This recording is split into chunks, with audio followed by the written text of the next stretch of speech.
All right, hello everybody, and welcome to Patriots First and Goal. I am Alex Shane here breaking down absolutely nothing happening in the NFL with my good buddy Rich Hill. But just because the NFL is off doesn't mean you and I are off, buddy. I don't know if you have any plans this summer, but I'm looking forward to chilling for a little bit, kind of gearing up for training camp. The dates are announced. We can talk about that. There have been some very, very minor moves. We can talk about that. But I feel like this is going to be more of a what I do best on podcasts, which is kind of rambling incoherently about nothing in particular. That's what I'm looking forward to today. Yeah, man. I mean, the biggest thing that we could possibly cover on this podcast right now is a big congratulations to the Boston Celtics, all of their fans, for winning their 18th NBA championship. They just absolutely smoked everyone this entire year. They have a very clear argument for being one of the 10 best teams of all time. And it was great. It was great. It's been 5 years since the last Boston championship overall. You know, last one was the Patriots, Tom Brady's last hurrah. And that was between February 2019, and this month, the second longest stretch in Boston sports history, in between titles. The other one was between like the 80s, the Larry Bird years, and then the Patriots in 2001. That was the longest one. This 5-year stretch was the second longest drought in Boston sports history. So, Alec, my question to you, how obnoxious are you going to be? Our long national nightmare is over, Rich Hill. The fact that there are kindergartners that have never seen a Boston sports parade is just a travesty that I'm glad we were able to correct. Again, like I will always root for Boston sports. I can't sit here and claim I'm a diehard Celtics fan. I will watch them when they're on. I'll root for them in the playoffs. But I don't want to sit here and, I'm definitely more of a warm weather kind of Celtics fan. So I will always celebrate any Boston championship. Like I said, my best friend's a long-time season ticket holder. He's having the time of his life right now. He's making a very strong full-court press to get me up to Boston this Friday for the championship parade, which I'm currently contemplating because it's really fun. But I feel like a jerk being obnoxious in this context because I just don't have the fandom to really back it up. When the Patriots win one or when the Red Sox win one, I am insufferable. But I will gladly let maybe the more diehard Boston sports fans and the Celtics fans have their moment with this one. Okay, so actually then my next question to you is, what is the rank order of obnoxiousness for Boston sports? Because I was talking to my friend Tim the other day, and he was like, Boston College women's lacrosse also just won the national title. So, across the board, the biggest New England sports team, most obnoxious to least obnoxious. How would you rank your reaction to each title? I feel like the Patriots probably still have the title of most obnoxious fan base in Boston. Because they had 20 years of dominance, followed by 3 years of sucking, and they're just like, this is unacceptable. This is not what I paid for. How dare the Patriots lose some games? I'm not going to watch them. They literally, that is a narrative in a lot of Patriots fans. They've had 3 years of suckitude, and they just can't handle it, which is pretty embarrassing. And I can't really defend any of it. It's not their fault. Like I said, the Patriots have been good since 2001. Which means there are 30-year-old men who just don't know what the world of normal sports fandom is like. And so it's not their fault. So Patriots still even before that, they made the Super Bowl with Bledsoe, 96, 97. So it's even goes even before that. Yeah. And then probably after that, I guess it's probably got to be Red Sox fans. Red Sox fans are pretty obnoxious. I feel like the Red Sox fans they were just so long, just like the Yankees whipping boy. And all they really had was Yankees suck chants, which wasn't even true. That's really all they had to hang their head on, was just chanting Yankees suck over and over again until the Sox won 1 in 2004 with the Dave Roberts steal. And then they haven't won since 2018, which isn't that long, but still, I feel like the Boston sports fans and the mass holes in Boston, Red Sox are probably number 2. Celtics fans, I have no problem with. They seem pretty cool. And I feel like Bruins fans are their own species of human being that I don't want to talk bad about ever, else they'll track me down and pull my shirt over my head and punch me in the face. I feel like the overlap between Bruins fans and then the other 3 fandoms are pretty separate for some reason. I don't know why. I just feel like people who, it's clearly, you said, different beasts. People are enjoying going into a hockey rink. I feel like the other sports groups, there's a much bigger overlap. But even then, obviously a disappointing ending last year, but the Bruins setting all of those records for like best year ever, best regular season ever, only to turn out like the Mariners a little bit, with just falling on their face in the playoffs. I mean, I agree with those rankings. I agree. And to the point of like with the Patriots, if they become competitive again with Drake Maye, with Gerard Mayo, I'm ready to be obnoxious again. I mean, because honestly, too, so much of what we've been harping on and why it's been so frustrating over the past few years, why it feels like the sky was falling, was because it was the dumb things. That's why they weren't competitive. It wasn't because like they didn't necessarily have like great players or anything like that, but putting up 0 points is unacceptable at any level. And so it's the idea is that they're just like turning over the ball, that they don't have a third down back, that they trade away their top offensive lineman for nothing in return and invest a first-round pick in a guard who's now going to be benched for City Sal, who will be the starting left guard and won't give it up. I'm positive on that one.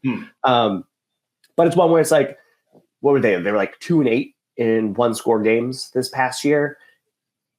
You get a slightly better offense, and this was always the thing. If they had a league average offense, this team would have stayed in the playoffs. They would have continued to not fully contend, but be annoying. They'd be the team that was sticking around. They'd be like the Bengals were for a very long time before Joe Burrow, the Andy Dalton Bengals.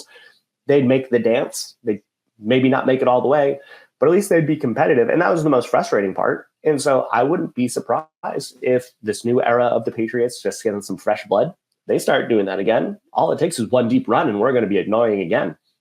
For sure. I mean, I feel like if you're a good team, a consistently good team, as a fan of that good team, you have two jobs: just like follow the team and know about them, be able to talk about them in sports bars and in conversations, and be an obnoxious prick about how good your team is. I think those are two like duties of a sports fan, of going on a run, because you only have so many years of your life where your team is good. Even Patriots fans, you've had an amazing 20-year run, and in 20 years we had 6 championships, and there may never be another one. Maybe we'll get one more.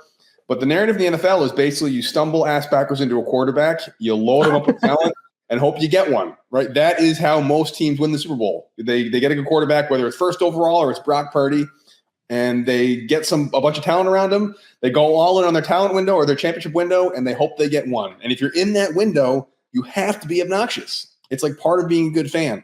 And I'm looking forward to us Patriots fans getting back to our roots of just being insufferable, obnoxious fans who just don't want to listen to anything anybody says about anything else, and just Brady's the GOAT, everyone else sucks, Belichick's my God, everyone else should go away. I think it's wholesome in a really weird, backward way. Yeah, life is a lot simpler when that's all you're really trying to defend, as opposed to being like, I have to defend Jacoby Myers' lateral that Chandler Jones picked off. Like, I'm not built for this. I'm not ready to defend this one to the death. Like, I don't want this team. I don't like this. But it's one too, like other lessons coming out of this Celtics run, but also like the entire Patriots tenure, where you see a lot of that overlap with like, what did Brad Stevens and Bill Belichick? You always hear how like the head coaches, the GMs, like the head honchos of all the Boston sports teams work with each other. Joe Mazzulla was talking to like Pep, learning soccer tactics on what can they do to get themselves over the top, get themselves to the championship. And I do think that one of the biggest things that you see with Brad Stevens and why they haven't broken up the Jays and why it ultimately paid off was what Belichick would always say, and like the Ernie Adams approach, which is you can't build your team expecting it to win. You can't build a team expecting this is the year, 1 year, I'm going to go all in and I'm going to win. That's just not how it works. And as you said, like you have to luck into a quarterback and maximize your turn on that run, because it's going to be a run. It's a 10 to 15 year window that you have to just do everything you can during that stretch to try and win. And the big thing, though, is that you have to continuously do it. You can't say this is the year and I'm going to push all my chips into the table, because all it takes in football is one injury. And then all of a sudden you're not a contender anymore. And so what you saw happen with the Celtics is, they were in the conference finals 6 out of the past 9 years or something absurd like that. Like they were knocking on the door over and over and over again. And that's what it takes, right? Like that's what we saw with the Chiefs when they were still going against the Patriots, is that they kept knocking on the door. And then once the door opened because Brady was gone, look, they've been cleaning up ever since. And that was what it was with the Patriots. It was, the Tom Brady Invitational, making it to the conference championship 9 years in a row, whatever the absurd streak was. That's what it is. You're not going to win every single time. There's a law of averages and regression, and you're not always going to be the best team, even though you might be a better team. But if you're in the dance enough, if you're able to say, I can be one of the 4 or 5 best teams in a given year every single year, then odds are pretty good that over that 10-year stretch that you have your quarterback, that you're going to break through to the Super Bowl a couple times, that you might even win one of them. But that's all that you can try and build around is what are the odds that you're going to be a contender? And you really need to have that quarterback to figure it out. And so maybe, second half of this conversation, talking around, what are we going to do for the rest of the season? There's also that thought of like, okay, with Drake Maye, what do you need to see in order for us to be like, maybe this is the guy? This is the person that we should build around, that we should orient our next 10-year window around. Because I feel like with Brady, it came really quickly when they just won. And like, okay, he's the guy moving forward. But what happened if we have a situation with the Patriots where it's like Jalen and Jason, where they get close and you hear the whole conversation of they need to trade Jaylen Brown. They need to trade him. They can't win together. They can't win together. They need to do this. Get Kevin Durant. Go get Paul George. Go get someone else because they can't win with Tatum. Tatum's who you build around. And they stuck them together. They finally broke through. And I don't think a team has a better 5-year window than the Celtics do right now. And so what happens if Drake Maye doesn't break through immediately, but looks pretty good? What if he's like Trevor Lawrence, who just got his $275 million contract with the Jaguars with Daniel Jones-esque stats? At what point do we feel like Drake Maye is worth investing in? Before I answer that question, Rich Hill, you brought up Trevor Lawrence. What do you think of that contract? Are you like totally blown away by it? Think it's reasonable? What are your thoughts on that contract? I think the guaranteed is a little wild. I think he got like $200 million guaranteed. It's one where like you have to do it, right? Like if you don't extend him, you're going to be in quarterback purgatory. And you've seen enough flashes out of him. Like they were a playoff team. Like you can win around him. But this is the exact right question of like, is he good enough? Do you need to have Patrick Mahomes to win the Super Bowl? Or can you have a top 5 to 10 quarterback? And the answer has always been, it's going to be a lot harder. So can this quarterback break into that upper echelon of the top 5 quarterbacks in the league? Maybe. Is it worth holding on to see where he can build versus starting all over again? And honestly, if you're that front office, if you're the Jaguars, it makes sense because in football, more than any other sport, you're joined for your entire tenure, right? There are very few head coaches, very few GMs that get the opportunity to try to rebuild for a second time or a third time. Bill Belichick got a long leash because obviously he deserved it. But if you're the Jaguars, you're kind of committed. And it's kind of like a mutually assured destruction thing where it's like Trevor Lawrence has to work out or everyone's getting fired anyways. So you might as well stick it out with him and say, look, we paid him. We got to build our team around him. And then maybe you buy yourself a few more years to make some noise. PrizePicks is America's #1 daily fantasy app with over 5 million active members. It is the easiest and most exciting way to play daily fantasy sports. Unlike other apps on PrizePicks, it's just you against the numbers. Get in on the daily action with your friends. Become part of the PrizePicks community today. All you do is pick more or less on 2 to 6 players, their stat projections, and watch the winnings roll in. You can now win up to 100 times your money on PrizePicks with as little as 4 correct picks. You could turn $10 into $1,000. PrizePicks is available in more than 30 states across the country, including California, Texas, and Georgia. Now, here's something that you can think about. What you can think about here with PrizePicks, here's an example of something you could, this is the whole idea behind the concept. Caitlin Clark for more than 3.5 3-pointers made, and Brianna Stewart for more than 23 points. See, it's that simple. Download the PrizePicks app today and use the code CLNS for a first deposit match up to $100. That's code CLNS on PrizePicks for a deposit match up to $100. Pick more, pick less. It's that easy. Yeah, I mean, I always agree with the principle of that contract. If you have a quarterback who wins you games, like not every team has that. Like just having it, not like a Super Bowl ready you have a legit shot for a championship with this quarterback, there's maybe like 4 of those in the entire NFL. But the rest of them have either like we are in quarterback hell right now, or there are a lot of question marks at quarterback, which is maybe a third of the league, I'd say right now, including the Patriots. There's a lot of question marks in the Patriots. Then there's teams like that have a Trevor Lawrence who's like, he's going to win you some games. He's better than a lot of other guys out there. And it's either we take a shot on him. And I think I said in an earlier podcast, one of the worst places to be as a fan is a team with a lot of cap space and people on the hot seat, because they're just going to spend really big because they're gone regardless. And I feel like that's kind of the window that they're in right now, where they spent money on Trevor Lawrence because you said the alternative is what? Like go back to the drawing board again? Mac Jones steps in. Who knows? I just think that, I think it was like 197 million guaranteed out of 275, something just absurd like that. I'm getting flash. Remember Mike Glennon, Rich Hill, where Mike Glennon got like a $75 million contract from Chicago because he won like 2 games as a starter. I just worry that this might be a thing for the Jaguars. So it goes back to the initial question, what we need to really see from Drake Maye. I'm expecting very little out of Drake Maye this season. I would think it's probably going to happen. I think he's had a pretty decent mini camp, decent OTAs, had some moments of rookiedom, had some great throws. I don't really see him going anywhere major this year. Maybe this is a scenario where he comes in and the Patriots are out of it by like mid-October, early November, and he becomes the guy, and maybe he wins a couple of games. I just don't want another Mac Jones situation where he was maybe a paper tiger a bit. And if you go back with 2020 hindsight, looking at that 2021 season where the defense was really good and they played a lot of really crappy teams on a pretty straight stretch, and he didn't need to do a whole lot to win. And maybe we all got we drank the Kool-Aid a little too quickly. I have zero expectations for Drake Maye this season, and anything he does is just either a meaningful rep or overachieving, in my opinion. I want him to start in 2025. That is my goal. But let's take a year. Let's learn. You've got a good quarterback in front of you.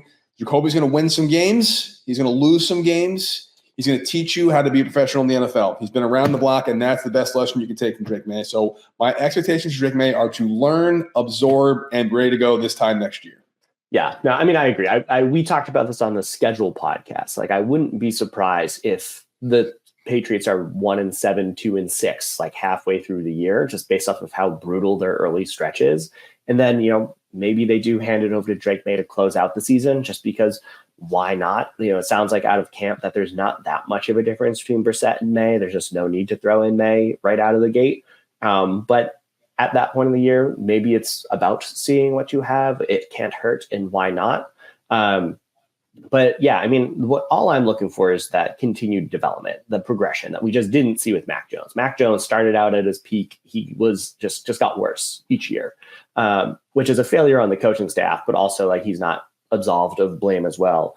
But when it comes to Drake Maye, what I want to see is that continued progression of growth where, maybe he gets a few games this year as a rookie and looks adequate. He's a full year starter in 2025. He gets them 6, 7, 8 wins. That'd be cool. And then come year 3, though, that's where I feel like you really have to make the decision of, does he make you contend for the playoffs in year 3? Not Super Bowl. It doesn't have to be Super Bowl. Would be awesome if it was Super Bowl. Doesn't have to be Super Bowl. If he gets you into a viable position with the Patriots, where I expect them to still have a top tier defense at that point in time, where Drake Maye is leading them to an above average offense in year 3, not saying top 10 offense, but in that 10 to 15 range for a team, that's me being like, cool, continue to build around him.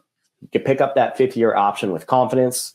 Year 4, maybe break into that top 10 offense range, but just have that continued progression and growth where he turns 25, 26 years old. Then you have a 10-year window at that point where that, okay, he's going to give us a top 10 offense year in, year out. We're going to have a top 5 defense year in, year out. And if you're able to put those 2 pieces together, you're a legitimate contender every single year. I'm going to say a very dirty word in NFL language, Rich Hill, right now. And I'd love your thoughts on it, how you feel there's any possibility this could happen when it comes to quarterback position at any point in 2024. And that word is platoon. Do you see any scenario where like the Patriots platoon Brissett and Drake Maye and maybe give half and half or quarters, or just like let them different packages, let them in once in a while, as treat this whole season as like an extended training camp for him? Or is that continue to be the worst word you can possibly use in the NFL when it comes to quarterbacks? Yeah, I feel like there's no reason to ever platoon a quarterback. It's like there's certain things where, if, with your wide receivers, maybe someone's a better blocker and someone's a good slot receiver. So like out of that interior spot, I can see you doing that. I can see some snaps you got to go Pop Douglas, some snaps you got to go like the hybrid tight end. Austin Hooper gets that. That's a platoon. For offensive line and quarterback, I feel like those are just roles where you just shouldn't do that. But if you have to do it, you don't have a player for that role. And if you're doing it just to get Drake Maye snaps, then you get him in there all the time, because I feel like quarterback, more so than almost any other position, rhythm is important. You're not going to learn anything by putting him out there for a few snaps for a goal line package, especially when, like, from a skill set perspective, Brissett can do it. Like, he's not like the most like Lamar Jackson-esque kind of thing, but he can move. And like, just like Drake Maye, they have a similar profile of like, they're very much above average athletes, and they can both be mobile out there, but you're not going to be like Drake Maye. You're the Tim Tebow-esque fullback that we don't want to use Brissett for, because also like, I'm not putting my quarterback in that position, my young investment. I'm not going to put him in harm's way for that. And so I think, like, unless you're like Drake Maye, I think you have a better arm in this situation than Brissett, in which case Brissett shouldn't be starting. So I just don't see there being a real world where it's worth doing it, because if there's any real consideration, then Maye is your guy anyways, and just go with Drake Maye.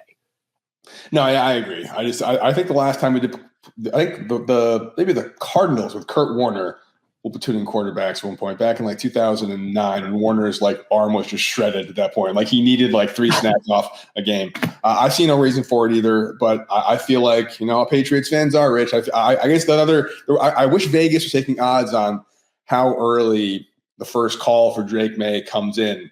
I'm thinking maybe the middle of the first quarter of the first game of the season is probably like preseason. Yeah. he has one good drive during the preseason, and everyone's like, get rid of Brissett, it's May time. That's what's going to happen. Malik Cunningham all over again. 100% true. Hey everybody, it's Alec Shane here from Patriots First and Goal, and I cannot wait to talk to you about GameTime.co. GameTime is the best place to get tickets easier and faster than ever. The NBA Finals are here, and GameTime's where you want to be to get them. Prices on the GameTime app actually go down the closer it gets to tip-off. Plus, you get all-in pricing, views from your seat, a lowest price guarantee, and killer last-minute deals. GameTime takes all the guesswork out of buying tickets. The Celtics are playing soon, and you can go to the Garden and cheer on Tatum, Brown, and the boys as they look to bring home that coveted ring. Just check out the app, find the event you want, and you're there. I personally love the Customize Your Spot app. I love the option to be able to see exactly where I'm going to sit and how I'm going to get there. I love the zone deals they offer. I can save even more when I choose a section and let Game Time choose the seats within a specific area. You can also do flash deals. They have in-app deals on select seats just ahead of the game or event. And of course, you can get comedy, theater, you name it, Game Time's got it. So for the lowest price guarantee, Game Time ticket coverage, and everything else you want, Game Time's where you want to be. Take the guesswork out of buying NBA Finals tickets with Game Time. Just download the Game Time app, create an account, and use code CLNS for $20 off your first purchase. Terms apply. Again, create an account and redeem the code CLNS for $20 off your first purchase. Download Game Time today. Last minute deals, lowest price, guaranteed. I've got no real Patriots talk to talk about, Rich. We have some more time left, so maybe I'd like to talk about any plans you got coming for summer? Anything you got coming on the horizon before football season starts? We have to start putting some real time, effort, and research into our work again. Yeah, man. So for the next 3 weeks, I'll be off. So the pod will be on hiatus. But I will be going to Costa Rica for Awesome. 3 weeks. I'm very, very excited. It's going to be a lovely time. My 4-year-old just learned about basilisk lizards, which I'm sure anyone else who's a parent and has a kid that went through a reptile phase has probably encountered at some point. But they are reptiles that run on water. And they are legitimately really cool. And, we watch Wild Kratts. It's one of my favorite shows. It's on PBS Kids. It's these two brothers that get creature powers. That's their whole thing, is that they get the skills or special traits of whatever animal they're learning about that time. And so there was an episode that happened to also be about basilisk lizards. And then we learned that they're from Costa Rica. So we're going to go and probably just look at lizards for the entire time. I'm pretty stoked, but I can't think of a better way to spend my summer. What are you up to? Before I answer that question, Rich, you're going to Costa Rica. Is it like primarily to go look at lizards, or is that just a nice bonus because they happen to live in Costa Rica? Oh, it was a bonus, completely unintentional. We went there for the beaches, do a volcano thing. We thought he'd like that. He was also in a dinosaur phase, thought that he would have fun with that. His little brother also loves dinosaurs. So that would have been great in and of itself. They have like sloth encounters and everything. But, coincidentally, his favorite lizard's from there. That was just the cherry on top. So I'm very excited. Yeah, that worked out well. I mean, I'm sure you're an amazing dad, but spending 3 weeks looking at lizards, I feel like that's above and beyond anybody with any kind of standards. So good work. That's a me thing. That'd be me wanting to look at lizards at that point. Well, say hi to Toby Flenderson while you're down there. Any Office fans? Unfortunately, I don't have any major plans for the off season. I've just moved. I've been in New York in some capacity almost my entire adult life. I moved to Brooklyn in 2008. Lived there for a very long time. Lived in Hoboken for a while, but I feel like the suburbs claims everyone eventually. So I've officially moved out of the New York City area. I now live in the suburbs of Pennsylvania. So I've moved out of Giants territory and I moved into Eagles territory. Oof. I just can't seem to move away from people that have beaten the Patriots in the Super Bowl. But here I find myself. But it's good. We're basically moving in. I'm reminded once again how much the act of moving just sucks in every way. Anything can suck. Even if you're really excited to move to where you're going, you just got to haul stuff and you realize how much junk you have that you don't need. And I spent most of yesterday putting together a dresser from IKEA, which was a miserable experience. I'm not doing anything fun. Maybe we'll go away for Labor Day, but I've got no vacations planned. So hopefully enjoy Costa Rica on my behalf as well, please. I will. My question on moving before we sign off here. Are you someone who unpacks everything immediately, or are you someone who 5 years down the road will still have a box in your closet of Alex's books? It's funny. I unpack everything immediately. My wife, however, does not unpack everything immediately. And her kind of philosophy every time is basically, it's kind of like the economic policy of like dumping on the future generations. I've got boxes of her stuff when she first moved in with me and we were still dating in like 2014 or 15, whenever it was, that I'll unpack this later. She has yet to unpack those boxes, and they've come with us to every single place we've lived since we started dating. And I'm not even sure what's in those boxes. Maybe we'll pass them down to our grandkids one day. Maybe they'll unpack that box. So you'll always know whose side of the bed is whose, because my stuff will be there and her stuff will be like in boxes. My closet's already unpacked. Her closet is not. But that's kind of our moving fight that we have. Well, that's, it sounds like she also had the right idea. If you've moved so many times and she hasn't had to unpack, so who's the fool now, Alec? Who's the fool? I should just live out of a garbage bag for the rest of my life. Make myself a lot easier. Absolutely. Well, I hope that she unpacks this summer, and I hope you enjoy your new place. But other than that, that's all I have. I'll talk to you in 3 weeks, man. Sounds good, man. Enjoy your time off, and we'll be back to talk preseason training camp, which I'm psyched about. Can't wait. Until next time, Alec, you have a good one. See you, buddy. Later, man.